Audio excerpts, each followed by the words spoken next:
जंगलात घोटाले च विजिलेंस की वड्डी कार्रवाई। IFS अफसर परवीन कुमार नूं 4 घंटे की पुछगिछ तो बाद कीता गिरफ्तार। अधिकारी ते गिलजियां दे नाल मिल के ट्री गार्ड लगाउण दे विच हेराफेरी दा इल्जाम।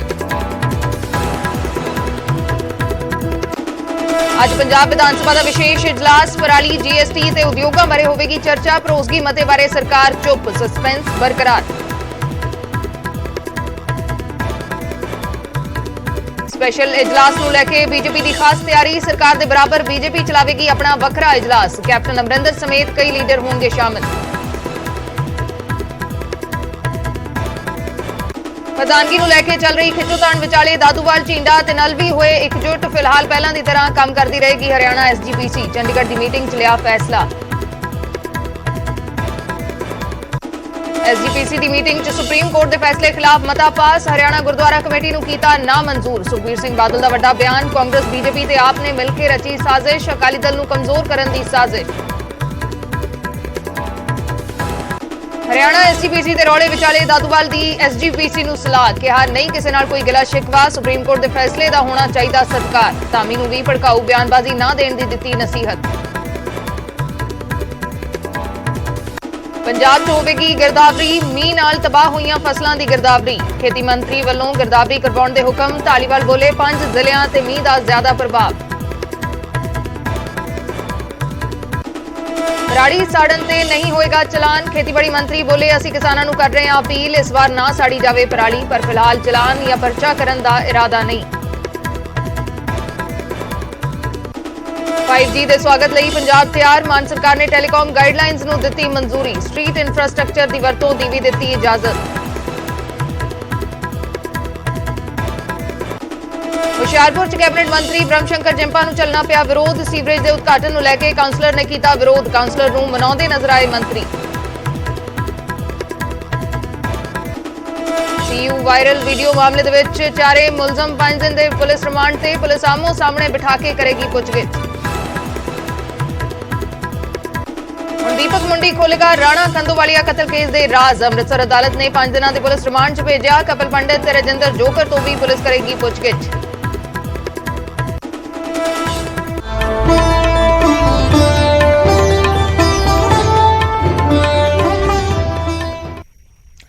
सत श्री अकाल, मैं अर्शदीप संधू न्यूज़ 18 पंजाब देख रहे दर्शकों का स्वागत है। शुरुआत करते हैं एक वड्डी खबर के नाल। जंगलात घोटाले के मामले च विजिलेंस की वड्डी कार्रवाई सामने आई है। विजिलेंस के वल्लों IFS अफसर परवीन कुमार नूं गिरफ्तार किया गया है। विजिलेंस ने मोहाली दफ्तर दे विच 4 घंटे पुछगिछ की ते पुछगिछ तो बाद गिरफ्तार कर लिया गया। विजिलेंस के मुताबिक परवीन कुमार के खिलाफ पुख्ता सबूत ने।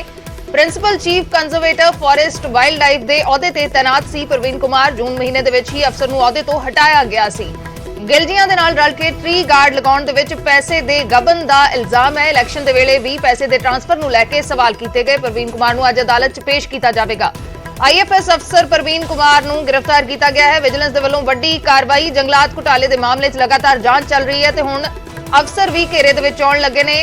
IFS अफसर परवीन कुमार नूं 4 घंटे की पुछगिछ तो बाद विजिलेंस ने गिरफ्तार कर लिया ते विजिलेंस के मुताबिक पुख्ता सबूत ने परवीन कुमार के खिलाफ जो chief conservator forest and wild life के अहुदे ते तैनात सी। उन्हां नूं जून महीने दे विच ही अहुदे तो हटाया गया सी। तां जांच दे घेरे दे विच हुण IFS अफसर भी ने। विजिलेंस के मुताबिक पुख्ता सबूत ने परवीन कुमार के खिलाफ अज अदालत दे विच पेश किया जाएगा।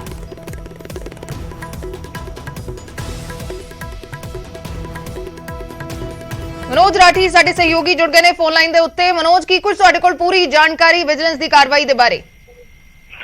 देखो अर्शदीप, इहदे विच वड्डी कार्रवाई की है विजिलेंस ने, क्योंकि FIR नंबर 7 च इनू नामजद किया गया है। ते इहदे ते इल्जाम ने कि गिलजियां दे नाल मिल के जिहड़े दलजीत गिलजिया होर जिहड़े मंत्री उन्हां नाल मिल के इन्हें करोड़ां दे घपले कीते। पहली गल तां ट्री गार्ड च करोड़ां दा गबन कीता इन्हें उहदे नाल मिल के। उस तो बाद DFOs नूं जिस तरह दी रिश्वत मंगदा सीगा, DFOs नूं किस तरह ये गलत काम करांदा सीगा। उस तो इलावा इन्हें ट्रांसफर्स भी कीती है। चोन जाब्ता समय भी इन्हें ट्रांसफर्स कीती है ते जिहड़े अब सीनियर अफसर्स ने उन्हां दी अखां च इन्हें गलत वो करके इन्हें ट्रांसफर्स कीती है। उहदे विच भी इन्हें पैसे खाते जिहड़े इल्जाम ने, जिहड़े सबूत ने विजिलेंस को। ਤੇ ਹੁਣ ਅੱਜ ਇਹਨੂੰ ਪੇਸ਼ ਕੀਤਾ ਜਾਏਗਾ, ਇਹਦਾ ਰਿਮਾਂਡ ਜਿਹੜਾ ਹੈ ਉਹ ਲਿੱਤਾ ਜਾਏਗਾ ਤੇ ਇਹ ਵੀ ਕਿਹਾ ਜਾ ਰਿਹਾ ਕਿ ਹੋਰ ਵੀ ਕਈ ਵੱਡੇ ਚਿਹਰੇ ਜਿਹੜੇ ਹੈਗੇ ਉਹ ਬੇਨਕਾਬ ਹੋ ਸਕਦੇ ਆ, ਕਿਉਂਕਿ ਇਹਦੀ ਪੁੱਛਗਿੱਛ 'ਚ ਕਈ ਚੀਜ਼ਾਂ ਸਾਹਮਣੇ ਆ ਰਹੀ। ਕੱਲ ਜਿਹੜੀ 4 ਘੰਟੇ ਦੀ ਪੁੱਛਗਿੱਛ ਹੋਈ ਉਹਦੇ ਵਿੱਚ ਕਈ ਚੀਜ਼ਾਂ ਦੀ ਦੱਸੀ ਹੈ ਤੇ ਉਹਨੂੰ 4 ਘੰਟੇ ਦੀ ਪੁੱਛਗਿੱਛ ਤੋਂ ਬਾਅਦ ਇਹਨੂੰ ਅਰੈਸਟ ਕੀਤਾ, ਵਿਜੀਲੈਂਸ ਦਫ਼ਤਰ ਬੁਲਾਇਆ ਗਿਆ ਸੀਗਾ ਤੇ ਅੱਜ ਇਹਨੂੰ ਪੇਸ਼ ਕੀਤਾ ਜਾਏਗਾ ਦੁਪਹਿਰ ਨੂੰ ਤੇ ਇਹਦਾ ਰਿਮਾਂਡ ਜਿਹੜਾ ਉਹ ਲੈਣ ਦੀ ਗੱਲ ਜਿਹੜੀ ਵਿਜੀਲੈਂਸ ਕਰਦੀ ਨਜ਼ਰ ਆ ਰਹੀ। ਜੀ ਸ਼ੁਕਰੀਆ ਮਨੋਜ ਪੂਰੀ ਜਾਣਕਾਰੀ ਦੇ ਲਈ। ਤਾਂ ਵਿਜੀਲੈਂਸ ਦੇ ਵੱਲੋਂ ਅੱਜ ਅਦਾਲਤ 'ਚ ਪੇਸ਼ ਕੀਤਾ ਜਾਵੇਗਾ IFS ਅਫਸਰ ਪ੍ਰਵੀਨ ਕੁਮਾਰ ਨੂੰ ਤੇ ਰਿਮਾਂਡ ਹਾਸਲ ਕਰਨ ਦੀ ਕੋਸ਼ਿਸ਼ ਹੋਏਗੀ। ਕੱਲ 4 ਘੰਟੇ ਦੀ ਪੁੱਛਗਿੱਛ ਤੋਂ ਬਾਅਦ ਪ੍ਰਵੀਨ ਕੁਮਾਰ ਨੂੰ ਗ੍ਰਿਫਤਾਰ ਕੀਤਾ ਗਿਆ ਸੀ। ਵਿਜੀਲੈਂਸ ਦੇ ਮੁਤਾਬਕ ਪੁਖਤਾ ਸਬੂਤ ਨੇ ਪ੍ਰਵੀਨ ਕੁਮਾਰ ਦੇ ਖਿਲਾਫ ਮੰਤਰੀ ਦੇ ਨਾਲ ਮਿਲ ਕੇ ਟਰੀ ਗਾਰਡਾਂ ਦੇ ਵਿੱਚ ਗਬਨ ਕਰਨ ਦੇ ਇਲਜ਼ਾਮ ਨੇ, ਕਈ ਸਾਰੇ ਹੋਰ ਇਲਜ਼ਾਮ ਨੇ ਜਿਨ੍ਹਾਂ ਦੀ ਘੋਖ ਕੀਤੀ ਜਾ ਰਹੀ ਹੈ।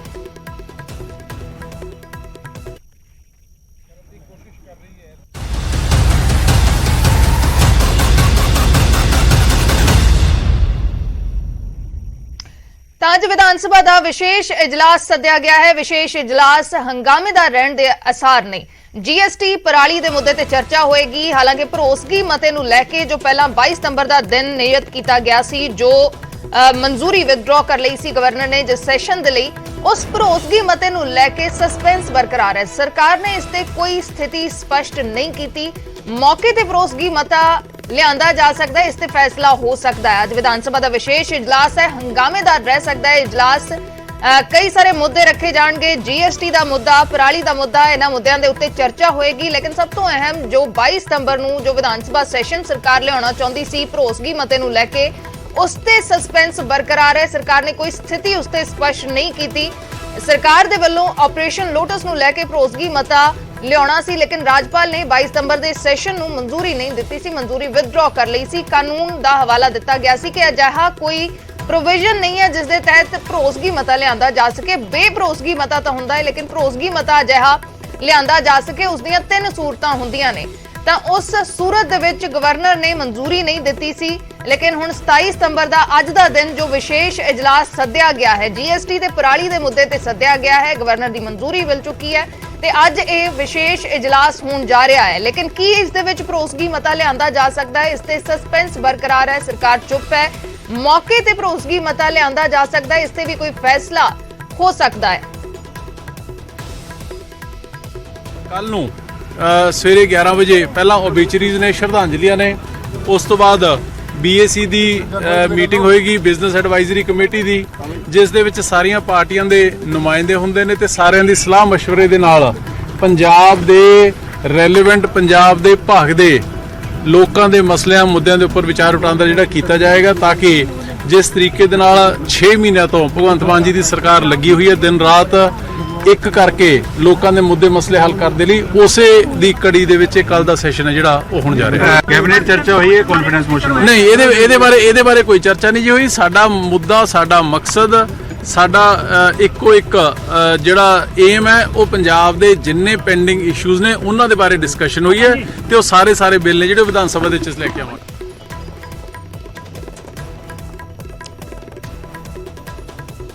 ਤਾਂ ਬੇਭਰੋਸਗੀ ਮਤੇ ਨੂੰ ਲੈ ਕੇ ਜਾਂ ਭਰੋਸਗੀ ਮਤੇ ਨੂੰ ਲੈ ਕੇ ਕੋਈ ਚਰਚਾ ਨਹੀਂ ਹੋਈ। ਕੈਬਨਿਟ ਦੀ ਮੀਟਿੰਗ ਦੇ ਵਿੱਚ ਵਿਸ਼ੇਸ਼ ਇਜਲਾਸ ਸੱਦਿਆ ਗਿਆ ਹੈ ਵਿਧਾਨ ਸਭਾ ਦਾ। ਅੱਜ ਵਿਸ਼ੇਸ਼ ਇਜਲਾਸ ਹੋਣ ਜਾ ਰਿਹਾ ਤੇ ਹੰਗਾਮਾ ਭਰਪੂਰ ਇਜਲਾਸ ਰਹਿਣ ਦੀ ਉਮੀਦ ਕੀਤੀ ਜਾ ਰਹੀ ਹੈ। ਜਿਸ ਤਰੀਕੇ ਦੇ ਨਾਲ ਵੱਖੋ ਵੱਖਰੀਆਂ ਪਾਰਟੀਆਂ ਆਪਣੀ ਰਣਨੀਤੀ ਇਸ ਵਿਸ਼ੇਸ਼ ਇਜਲਾਸ ਨੂੰ ਲੈ ਕੇ ਬਣਾ ਰਹੀਆਂ ਸੀ।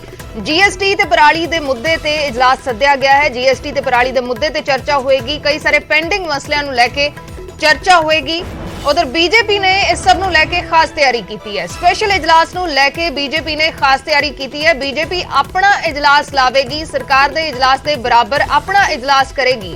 अश्विनी शर्मा बीजेपी दे प्रधान, उन्हां दा कहना है कि असीं लोकां दी विधान सभा चलावांगे। कैप्टन अमरिंदर सिंह समेत तमाम लीडर शामिल होणगे। तां एक पासे जिथे विधान सभा दा विशेष इजलास सद्दिया गया है तां उत्थे बीजेपी अपना वखरा इजलास अज करन जा रही है। वखरा इजलास होएगा बीजेपी दा। अश्विनी शर्मा बीजेपी प्रधान, उन्हां दा कहना है कि असीं लोकां दी विधान सभा चलावांगे। कैप्टन अमरिंदर सिंह समेत तमाम लीडर शामिल होणगे। कल बीजेपी दी कोर कमेटी दी मीटिंग हुई सी जिस दे विच तमाम वड्डे आगू नजर आए सी। तां हुण बीजेपी वखरा इजलास अपना लगाएगी। अमन भारद्वाज साडे सहयोगी लाइव जुड़ चुके ने। अमन, की कुछ तुहाडे कोल जानकारी अज दे विशेष इजलास दे बारे? सरकार दे वल्लों विशेष इजलास सद्दिया गया है, किहड़े-किहड़े मुद्दे रहणगे ते दूसरा ਭਰੋਸਗੀ ਮਤੇ ਨੂੰ ਲੈ ਕੇ ਕੀ ਕੁਝ ਜਾਣਕਾਰੀ ਹੈ ਕਿ ਮੌਕੇ ਤੇ ਭਰੋਸਗੀ ਮਤਾ ਲਿਆਂਦਾ ਜਾ ਸਕਦਾ ਹੈ?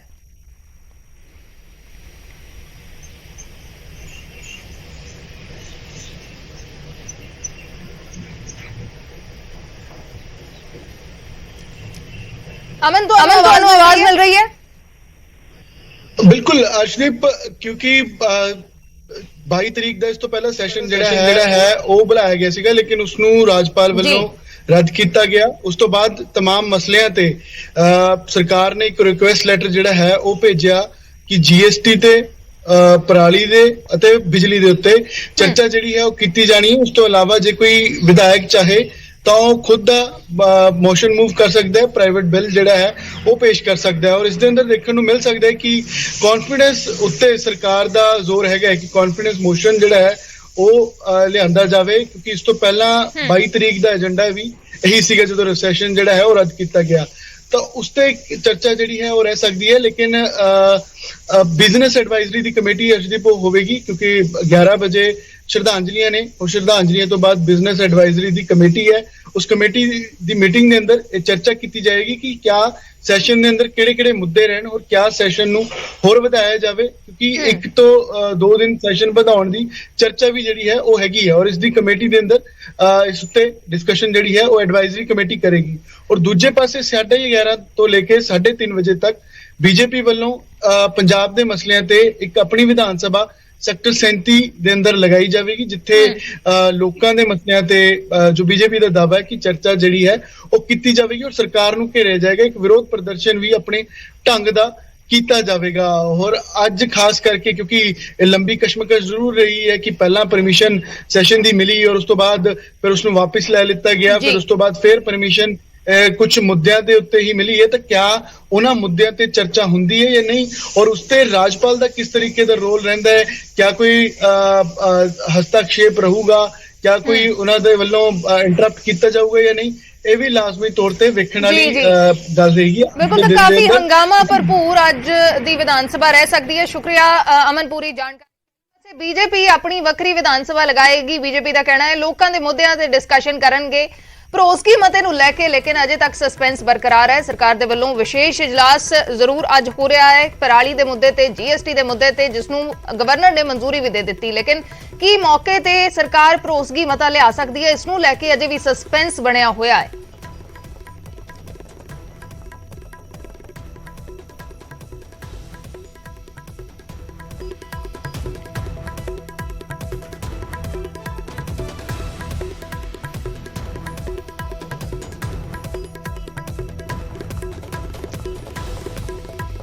ਤਾਂ ਉਧਰ ਬੀਜੇਪੀ ਨੇ ਖਾਸ ਤਿਆਰੀ ਕੀਤੀ ਹੈ ਵਿਧਾਨ ਸਭਾ ਦੇ ਇਜਲਾਸ ਨੂੰ ਲੈ ਕੇ। ਬੀਜੇਪੀ ਆਪਣਾ ਵੱਖਰਾ ਇਜਲਾਸ ਕਰਨ ਜਾ ਰਹੀ ਹੈ। ਵਿਧਾਨ ਸਭਾ ਦੇ ਇਜਲਾਸ ਦੇ ਬਰਾਬਰ ਬੀਜੇਪੀ ਕਹਿ ਰਹੀ ਹੈ ਕਿ ਲੋਕਾਂ ਦੇ ਮੁੱਦਿਆਂ ਤੇ ਅਸੀਂ ਆਪਣਾ ਵੱਖਰਾ ਇਜਲਾਸ ਚਲਾਵਾਂਗੇ, ਲੋਕਾਂ ਦੇ ਮੁੱਦਿਆਂ ਤੇ ਇਜਲਾਸ ਹੋਏਗਾ। ਅਸ਼ਵਨੀ ਸ਼ਰਮਾ ਜੋ ਬੀਜੇਪੀ ਦੇ ਪ੍ਰਧਾਨ ਨੇ, ਉਹਨਾਂ ਦੇ ਵੱਲੋਂ ਕਿਹਾ ਗਿਆ ਕਿ ਬੀਜੇਪੀ ਲੋਕਾਂ ਦੇ ਮੁੱਦੇ ਰੱਖੇਗੀ, ਲੋਕਾਂ ਦੇ ਮੁੱਦੇ ਇਸ ਇਜਲਾਸ ਦੇ ਵਿੱਚ ਚੁੱਕੇ ਜਾਣਗੇ। ਤੇ ਬੀਜੇਪੀ ਨੇ ਇਹ ਵੀ ਕਿਹਾ ਕਿ ਵਿਧਾਨ ਸਭਾ ਕਿਸੇ ਸ਼ਖਸ ਨੂੰ ਖੁਸ਼ ਕਰਨ ਦੇ ਲਈ ਨਹੀਂ ਵਰਤਣ ਦੇਣਗੇ। ਬੀਜੇਪੀ ਦੇ ਆਗੂਆਂ ਦਾ ਕਹਿਣਾ ਹੈ ਕਿ ਕਿਸੇ ਵੀ ਸ਼ਖਸ ਨੂੰ ਖੁਸ਼ ਕਰਨ ਦੇ ਲਈ ਵਿਧਾਨ ਸਭਾ ਨੂੰ ਵਰਤਣ ਨਹੀਂ ਦੇਵਾਂਗੇ। ਜਿਸ ਤਰੀਕੇ ਦੇ ਨਾਲ ਭਰੋਸਗੀ ਮਤਾ ਲਿਆਉਣ ਦੀ ਇਸ ਤੋਂ ਪਹਿਲਾਂ ਗੱਲ ਹੋਈ ਸੀ, ਇਜਲਾਸ ਦੇ ਬਰਾਬਰ ਜਨਤਾ ਦੀ ਵਿਧਾਨ ਸਭਾ ਚਲਾਵਾਂਗੇ, ਜਿਸ ਤੇ ਅਮਨ ਅਰੋੜਾ ਨੇ ਕਿਹਾ ਕਿ ਇਜਲਾਸ ਚਲਾਉਣ ਦੇ ਲਈ 3 ਬੰਦਿਆਂ ਦੀ ਲੋੜ ਹੁੰਦੀ ਹੈ। ਬੀਜੇਪੀ ਕੋਲ ਤਾਂ 3 ਵਿਧਾਇਕ ਵੀ ਨਹੀਂ।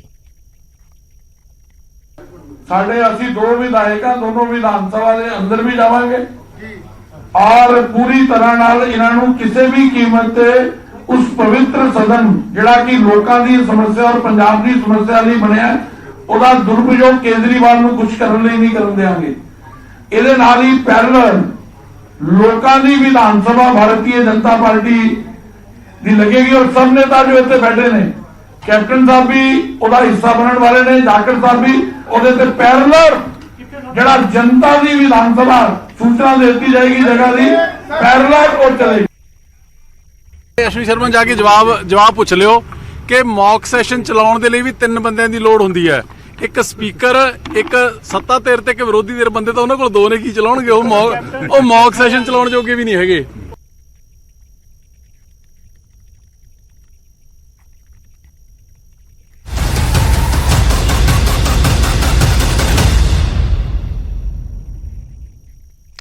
ਉਧਰ ਐਸਜੀਪੀਸੀ ਤੇ ਹਰਿਆਣਾ ਐਸਜੀਪੀਸੀ ਦੇ ਵਿਵਾਦ ਦੇ ਵਿਚਾਲੇ ਦਾਦੂਵਾਲ, ਝੀਂਡਾ ਤੇ ਨਲਵੀ ਇਕਜੁੱਟ ਹੋ ਗਏ ਨੇ। ਚੰਡੀਗੜ੍ਹ ਦੇ ਵਿੱਚ ਤਿੰਨਾਂ ਨੇ ਮੀਟਿੰਗ ਕੀਤੀ ਤੇ ਕਿਹਾ ਕਿ ਹਰਿਆਣਾ ਐਸਜੀਪੀਸੀ ਫਿਲਹਾਲ ਪਹਿਲਾਂ ਦੀ ਤਰ੍ਹਾਂ ਕੰਮ ਕਰਦੀ ਰਹੇਗੀ। 9 ਤਾਰੀਖ ਨੂੰ ਨਾਡਾ ਸਾਹਿਬ ਗੁਰਦੁਆਰਾ ਦੇ ਵਿੱਚ ਅਖੰਡ ਪਾਠ ਦੇ ਭੋਗ ਪਾਏ ਜਾਣਗੇ ਤੇ ਉਸ ਤੋਂ ਬਾਅਦ ਗੁਰਦੁਆਰਿਆਂ ਦਾ ਪ੍ਰਬੰਧ ਲੈਣ ਦੀ ਕਾਰਵਾਈ ਸ਼ੁਰੂ ਕੀਤੀ ਜਾਏਗੀ। ਦੱਸ ਦਈਏ ਕਿ ਦਾਦੂਵਾਲ, ਝੀਂਡਾ ਤੇ ਨਲਵੀ ਵਿਚਾਲੇ ਹਰਿਆਣਾ ਐਸਜੀਪੀਸੀ ਦੀ ਪ੍ਰਧਾਨਗੀ ਨੂੰ ਲੈ ਕੇ ਖਿੱਚੋਤਾਣ ਚੱਲ ਰਹੀ ਸੀ ਤੇ ਇਸ ਵਿਚਾਲੇ ਤਿੰਨੋਂ ਇਕਜੁੱਟ ਹੋਏ ਨੇ। ਤਿੰਨਾਂ ਨੇ ਚੰਡੀਗੜ੍ਹ ਦੇ ਵਿੱਚ ਮੀਟਿੰਗ ਕੀਤੀ ਹੈ ਤੇ ਇਹ ਕਿਹਾ ਹੈ, ਬਿਆਨ ਦਿੱਤਾ ਹੈ ਕਿ ਹਰਿਆਣਾ ਐਸਜੀਪੀਸੀ ਫਿਲਹਾਲ ਪਹਿਲਾਂ ਦੀ ਤਰ੍ਹਾਂ ਕੰਮ ਕਰਦੀ ਰਹੇਗੀ ਤੇ 9 ਤਾਰੀਖ ਨੂੰ ਨਾਡਾ ਸਾਹਿਬ ਗੁਰਦੁਆਰਾ ਦੇ ਵਿੱਚ ਅਖੰਡ ਪਾਠ ਸਾਹਿਬ ਦੇ ਭੋਗ ਪਾਏ ਜਾਣਗੇ, ਜਿਸ ਤੋਂ ਬਾਅਦ ਗੁਰਦੁਆਰਿਆਂ ਦਾ ਪ੍ਰਬੰਧ ਲੈਣ ਦੀ ਕਾਰਵਾਈ ਸ਼ੁਰੂ ਕੀਤੀ ਜਾਏਗੀ। 7 ਤਰੀਕ ਨੂੰ ਨਾਡਾ ਸਾਹਿਬ ਦੇ ਵਿੱਚ ਹਰਿਆਣਾ ਗੁਰਦੁਆਰਾ ਪ੍ਰਬੰਧਕ ਕਮੇਟੀ ਅਤੇ ਸਰਕਾਰ ਰਲ ਕੇ ਸ਼ੁਕਰਾਨੇ ਵਾਸਤੇ ਅਖੰਡ ਪਾਠ ਸਾਹਿਬ ਕਰਵਾਏ। ਅਖੰਡ ਪਾਠ ਸਾਹਿਬ ਦਾ ਭੋਗ 9 ਤਰੀਕ ਨੂੰ ਪਾਇਆ ਜਾਏ ਤੇ ਸਾਰੇ ਮੈਂਬਰਾਂ ਦੀ, ਜਿੰਨੇ ਸਾਡੇ 36 ਮੈਂਬਰ ਮੌਜੂਦਾ ਹਨ, ਉਹਨਾਂ ਦੀ ਤੇ ਹੋਰ ਸਰਕਾਰ ਵੱਲੋਂ ਆਪਣੇ ਵੱਲੋਂ ਸਾਰੇ ਹਰਿਆਣੇ ਦੇ ਸਿੱਖਾਂ ਨੂੰ ਉੱਥੇ ਮੈਸੇਜ ਦੇ ਕੇ ਇਕੱਠਾ ਕੀਤਾ ਜਾਏ ਤੇ ਉੱਥੇ ਉਸ ਤੋਂ ਬਾਅਦ 9 ਤਰੀਕ ਨੂੰ ਭੋਗ ਜਦੋਂ ਪਏ, ਉਸ ਤੋਂ ਬਾਅਦ ਜੋ ਕਾਨੂੰਨ, ਜਿਸ ਤਰ੍ਹਾਂ ਕਾਨੂੰਨ ਕਹੇਗਾ ਉਹ ਕਾਨੂੰਨ ਦੇ ਮੁਤਾਬਿਕ ਪ੍ਰਤੀਕਿਰਿਆ ਉਸ ਤੋਂ ਬਾਅਦ ਕੀਤੀ ਜਾਏ। ਪਹਿਲੋਂ ਮਹਾਰਾਜ ਦਾ ਸ਼ੁਕਰਾਨਾ ਕਰਿਆ ਜਾਏ, क्योंकि महाराज की बदौलत ही ये केस आप जीत सके हैं।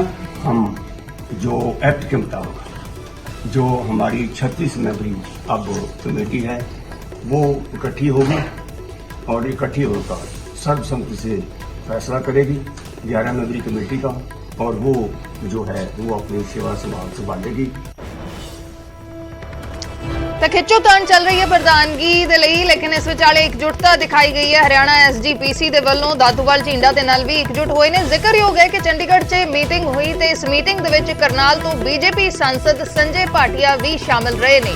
ਹਰਿਆਣਾ ਐਸਜੀਪੀਸੀ ਫਿਲਹਾਲ ਪਹਿਲਾਂ ਦੀ ਤਰ੍ਹਾਂ ਕੰਮ ਕਰਦੀ ਰਹੇਗੀ। 9 ਤਾਰੀਖ ਨੂੰ ਨਾਡਾ ਸਾਹਿਬ ਗੁਰਦੁਆਰਾ 'ਚ ਅਖੰਡ ਪਾਠ ਦੇ ਭੋਗ ਪਾਏ ਜਾਣਗੇ ਤੇ ਉਸ ਤੋਂ ਬਾਅਦ ਗੁਰਦੁਆਰਿਆਂ ਦਾ ਪ੍ਰਬੰਧ ਲੈਣ ਦੀ ਕਾਰਵਾਈ ਨੂੰ ਆਰੰਭਿਆ ਜਾਵੇਗਾ। ਕਾਰਵਾਈ ਦੀ ਸ਼ੁਰੂਆਤ ਹੋਏਗੀ। ਇਹ ਮੀਟਿੰਗ ਹੋਈ ਹੈ ਚੰਡੀਗੜ੍ਹ ਦੇ ਵਿੱਚ ਤੇ ਜ਼ਿਕਰਯੋਗ ਹੈ ਕਿ ਇਸ ਮੀਟਿੰਗ 'ਚ ਕਰਨਾਲ ਤੋਂ ਬੀਜੇਪੀ ਸਾਂਸਦ ਸੰਜੇ ਭਾਟੀਆ ਵੀ ਸ਼ਾਮਲ ਹੋਏ ਨੇ।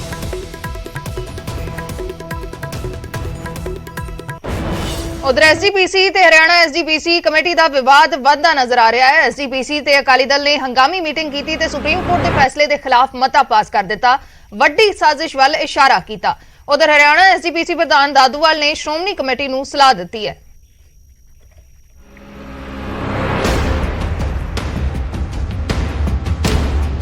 ਸੁਪਰੀਮ ਕੋਰਟ ਦੇ ਫੈਸਲੇ ਦੇ ਬਾਅਦ ਸ਼੍ਰੋਮਣੀ ਕਮੇਟੀ ਤੇ ਹਰਿਆਣਾ ਕਮੇਟੀ ਆਮੋ ਸਾਹਮਣੇ ਨੇ। ਲੁਧਿਆਣਾ ਦੇ ਵਿੱਚ ਐਸਜੀਪੀਸੀ ਤੇ ਅਕਾਲੀ ਦਲ ਨੇ ਹੰਗਾਮੀ ਮੀਟਿੰਗ ਕੀਤੀ। ਸੁਖਬੀਰ ਬਾਦਲ ਖੁਦ ਇਸ ਮੀਟਿੰਗ ਦਾ ਹਿੱਸਾ ਬਣੇ ਤੇ ਸੁਪਰੀਮ ਕੋਰਟ ਦੇ ਫੈਸਲੇ ਦੇ ਖਿਲਾਫ ਮਤਾ ਪਾਸ ਕਰ ਦਿੱਤਾ। ਤੇ ਜਦੋਂ ਜ਼ਿਕਰ ਸੁਪਰੀਮ ਕੋਰਟ ਦੇ ਫੈਸਲੇ ਦਾ ਹੋਇਆ ਤਾਂ ਸੁਖਬੀਰ ਬਾਦਲ ਨੇ ਇੱਥੋਂ ਤੱਕ ਇਲਜ਼ਾਮ ਲਗਾ ਦਿੱਤੇ ਕਿ ਕਾਂਗਰਸ, ਭਾਜਪਾ ਤੇ ਆਪ ਦੀ ਇਹ ਮਿਲੀ ਜੁਲੀ ਸਾਜ਼ਿਸ਼ ਹੈ ਤੇ ਜਲਦ ਜਨਰਲ ਇਜਲਾਸ ਬੁਲਾਉਣ ਦੀ ਵੀ ਗੱਲ ਕਹਿ ਦਿੱਤੀ। ਆ ਜਿਹੜੀ ਸਾਜ਼ਿਸ਼ ਤਿੰਨਾਂ ਪਾਰਟੀਆਂ ਦੀ ਹੈ। ਸਭ ਤੋਂ ਪਹਿਲੇ ਕਾਂਗਰਸ ਦੇ ਹੁੱਡਾ ਸਾਹਿਬ ਨੇ ਬਣਾਇਆ ਐਕਟ, ਉਹਦੇ ਬਾਅਦ ਬੀਜੇਪੀ ਨੇ ਉਹਦੇ ਸਮਰਥਨ ਕੀਤਾ ਤੇ ਵੱਡੀ ਗੱਲ ਹੁਣ ਹੈ ਆਮ ਆਦਮੀ ਪਾਰਟੀ ਦੇ ਹੁਣ ਮੁੱਖ ਮੰਤਰੀ ਨੇ ਜੋ ਸੁਪਰੀਮ ਕੋਰਟ 'ਚ ਕਿਹਾ ਹੈ, ਆ ਸਭ ਤੋਂ ਵੱਡਾ ਪਿੱਠ ਤੇ ਛੁਰਾ ਸ਼੍ਰੋਮਣੀ ਸਿੱਖ ਪੰਥ ਤੇ ਮਾਰਿਆ। ਇਸ ਦੌਰਾਨ ਸ਼੍ਰੋਮਣੀ ਕਮੇਟੀ ਪ੍ਰਧਾਨ ਨੇ ਦਾਅਵਾ ਕੀਤਾ ਹੈ ਕਿ ਐਚਐਚਜੀਐਮਸੀ ਦੇ 7 ਮੈਂਬਰ ਵੀ ਮੀਟਿੰਗ ਦੇ ਵਿੱਚ ਸ਼ਾਮਲ ਹੋਏ ਤੇ ਵਿਰੋਧੀਆਂ ਤੇ ਵਰਦਿਆਂ ਕਿਹਾ ਕਿ ਅਕਾਲੀ ਦਲ ਨੂੰ ਕਮਜ਼ੋਰ ਕਰਨ ਦੇ ਲਈ ਇਹ ਸਭ ਕੁਝ ਹੋ ਰਿਹਾ ਹੈ। ਮੈਂ ਤਾਂ ਕਹਿੰਦਾ ਵੀ ਸ਼ਰਮ ਦੀ ਵੀ ਹੱਦ ਹੋ ਗਈ ਵੀ ਖੱਟੜ ਸਾਹਿਬ ਗੁਰਦੁਆਰਿਆਂ ਦੇ ਵਿੱਚ ਜਾ ਕੇ ਸਪੀਚਾਂ ਦੇ ਰਹੇ ਆ ਵੀ ਅਸੀਂ ਪ੍ਰਬੰਧ ਸੰਭਾਲਾਂਗੇ। ਕੀ ਉਹਨਾਂ ਦਾ ਸਿੱਖ ਧਰਮ 'ਚ ਪਹਿਲਾਂ ਬਲੀਫ ਹੈਗਾ? ਇਹ ਤਾਂ ਸਿਰਫ ਸਿੱਖਾਂ ਦੀ ਤਾਕਤ ਨੂੰ ਖੇਰੂ ਕਰਨ ਨੂੰ, ਭਰਾ ਮਾਰੂ ਜੰਗ ਨੂੰ ਉਤਸ਼ਾਹਿਤ ਕਰਨ ਨੂੰ ਦਿਸਣੇ ਦੇ ਆ। ਇਹਦੇ ਪਿੱਛੇ ਪੋਲੀਟੀਕਲ ਜਿਹੜਾ ਅਲਟੀਰੀਅਰ ਮੋਟਿਵ ਆ ਜਿਹਨੂੰ ਆ ਸਾਰਿਆਂ ਬੁਲਾ ਰਿਆਂ ਨੇ ਇੱਥੇ ਜਾ ਕੇ। ਉਧਰ ਐਚਐਚਜੀਐਮਸੀ ਪ੍ਰਧਾਨ ਦਾਦੂਵਾਲ ਨੇ ਨਿਊਜ਼ 18 ਦੇ ਨਾਲ ਗੱਲਬਾਤ ਕਰਦਿਆਂ ਐਸਜੀਪੀਸੀ ਪ੍ਰਧਾਨ ਨੂੰ ਸਲਾਹ ਦਿੱਤੀ ਹੈ ਕਿ ਭੜਕਾਊ ਬਿਆਨਬਾਜ਼ੀ ਨਾ ਕਰਨ, ਸੁਪਰੀਮ ਕੋਰਟ ਦੇ ਫੈਸਲੇ ਦਾ ਸਵਾਗਤ ਕਰਨ। ਅਸੀਂ ਵੀ ਸਾਰੇ ਅਕਾਲ ਤਖਤ ਸਾਹਿਬ ਨੂੰ ਮੰਨਣ ਵਾਲੇ ਸਿੱਖ ਹਾਂ। ਸਾਡਾ ਗੁਰੂ ਇੱਕ, ਸਾਡੀ ਮਰਿਆਦਾ ਇੱਕ, ਸਿੱਖ ਇੱਕ ਹਾਂ। ਜਿਸ ਤਰ੍ਹਾਂ ਦੀਆਂ ਬਿਆਨਬਾਜ਼ੀਆਂ ਜਿਹੜੀਆਂ ਨੇ ਇੱਕ ਪਰਿਵਾਰ ਵੱਲੋਂ ਰਿਲੇਟਡ ਕੀਤੀਆਂ ਜਾ ਰਹੀਆਂ ਨੇ, ਉਹ ਜਿਹੜੀ ਗੱਲ ਬਿਲਕੁਲ ਇਹੋ ਜੀ ਨਹੀਂ ਕਰਨੀ। ਜ਼ਿਕਰਯੋਗ ਹੈ ਕਿ ਪਿਛਲੇ ਦਿਨੀ ਸੁਪਰੀਮ ਕੋਰਟ ਨੇ ਵੱਡਾ ਫੈਸਲਾ ਸੁਣਾਇਆ ਸੀ। 2014 ਦੇ ਵਿੱਚ ਹਰਿਆਣਾ ਸਰਕਾਰ ਵੱਲੋਂ ਪਾਸ ਕੀਤੇ ਗੁਰਦੁਆਰਾ ਮੈਨੇਜਮੈਂਟ ਐਕਟ ਦੀ ਮਾਨਤਾ ਨੂੰ ਬਰਕਰਾਰ ਰੱਖਿਆ ਸੀ, ਜਿਸ ਨਾਲ 52 ਦੇ ਕਰੀਬ ਗੁਰਦੁਆਰਿਆਂ ਦਾ ਪ੍ਰਬੰਧ ਹੁਣ ਹਰਿਆਣਾ ਗੁਰਦੁਆਰਾ ਕਮੇਟੀ ਦੇ ਕੋਲ ਚਲਾ ਜਾਵੇਗਾ। ਪਰ ਐਜੀਪੀਸੀ ਨੇ ਸੁਪਰੀਮ ਕੋਰਟ ਦਾ ਫੈਸਲਾ ਮੰਨਣ ਤੋਂ ਸਾਫ਼ ਇਨਕਾਰ ਕਰ ਦਿੱਤਾ ਹੈ। ਲੁਧਿਆਣਾ ਤੋਂ ਰੋਹਿਤ ਗੌੜ, ਨਿਊਜ਼ 18 ਪੰਜਾਬ।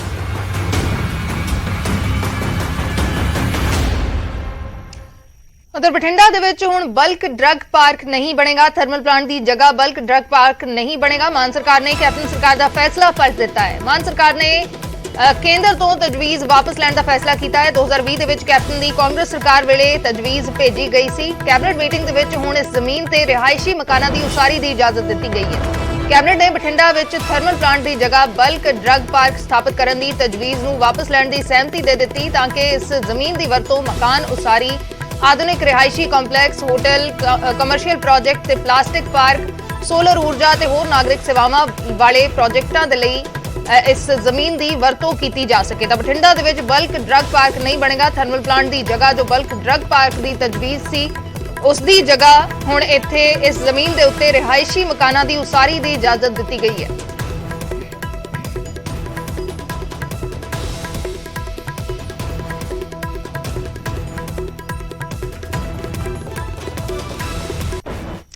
एक छोटे से ब्रेक के लिए रुकते हैं।